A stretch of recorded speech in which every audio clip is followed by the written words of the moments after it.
गांव के किनारे पर स्थित एक शांत स्थान पर एक युवा युवक आनंद अपने जीवन की दिशा खोजने में लगा था। उसके मन में कई सवाल थे और वे अक्सर दूसरों की राय और बातों से प्रभावित हो जाते थे। एक दिन उन्होंने अपने गुरुजी से परामर्श लेने का निर्णय किया।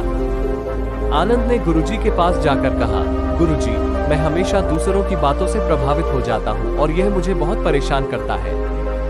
मैं शांति और संतुलन कैसे पा सकता हूँ? गुरुजी मुस्कुराते हुए बोले, आनंद, शांति तुम्हारे भीतर ही है। दूसरों की राय और उनकी बातों से मत प्रभावित हो।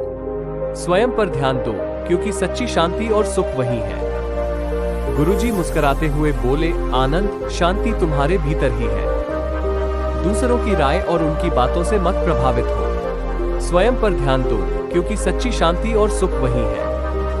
आनंद ने ध्यान का अभ्यास शुरू किया और धीरे धीरे उसने महसूस किया कि उसका मन शांत हो रहा है।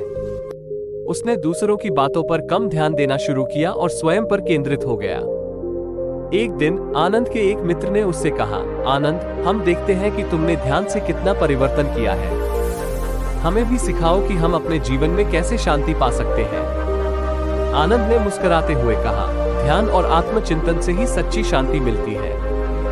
दूसरों की बातों पर ध्यान देने के बजाय स्वयं को समझो और अपनी अंतरात्मा की आवाज सुनो। आनंद ने अपने मित्रों को ध्यान के माध्यम से आत्मचिंतन और शांति पाने के तरीकों को सिखाया।